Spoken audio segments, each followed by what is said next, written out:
Posibleng isara ang EDSA busway na bahagi ng rehabilitasyon ng EDSA na sisimulan na ngayong buwan. At live mula sa EDSA sa bahagi ng Caloocan, nakatutok si Jamie Santos. Jamie. Ivan, asahan na magkakaroon ng pagbigat sa trapiko dito nga sa EDSA sa pagsisimula ng rehabilitasyon nito ngayong buwan. Magsisimula na ngayong buwan ang rehabilitasyon ng EDSA para maisaayos ang road riding surface, durability at overall safety sa EDSA. Bahagi raw ng rehabilitation sa EDSA ay mayroong gagawin sa bahagi ng northbound at southbound. Para raw di masyado maapektuhan ang mga motorista na dumadaan sa EDSA, inaayos na ng DPWH, katuwang ang MMDA at Department of Transportation sa gagawing traffic management plan. Magsisimula po muna ay yung northbound kasi po while inaayos, nagkakaroon pa po kami ng procurement doon sa southbound, hindi lahat po ay na-procure na at hinihintay din po namin yung release nung allotment natin from DBM. Ayon sa DPWH, buong kabuuan daw ng southbound lane ang i-rehab. Mauuna lang ang bus lane. Yung 15 segments sa southbound, mag-uumpisa mula Monumento hanggang Rojas Boulevard.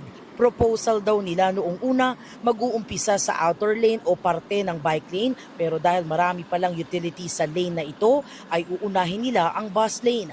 24/7 daw ang magiging trabaho pag nagsimula na ang EDSA rehab. Ang aming proposal, magiging shared po muna ang mga bus lane while ginagawa po natin o nire-rehabilitate ang EDSA. Lalabas sila dahil po isasara natin yung regular na bus lane pero mag-iiwan nga po tayo ng mga gaps o libay doon sa mga portions ng bus station po para naman safe din po yung ating mga riding public.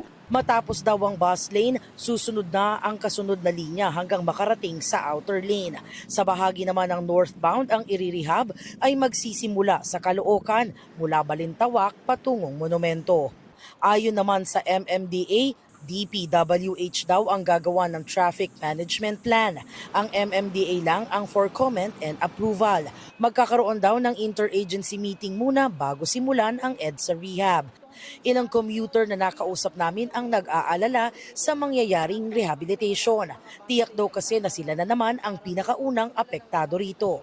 Medyo hassle sa amin yung mga commuters lalo na kapag pag-uwi kami ng biyaheng papuntang Makati. Sobrang hassle, ilang sakay pa kami papunta dun sa ginagawang papuntang Muñoz. Mag-jeep pa kami tapos sasakay ulit. Adjust na naman sa oras. Gawin na lang nila mas mabilis para hindi rin apektado sa aming commuters. Hassle na naman pag nagbiyahe. Nauunawaan naman ng ilan ang proyekto kaya handa naman daw silang mag-adjust. Para sa akin maganda naman po. Para makatulong din sa mga mananakay. Pero pag yung pag natapos na, ginawa din naman ng siguro sakripisyo na lang din. Tsaka mag-adjust na lang sa oras ng pasok. Halimbawa, pag malayo yung biyahe mo, agahan na lang po. Para sa GMA Integrated News, Jamie Santos, nakatutok 24 oras.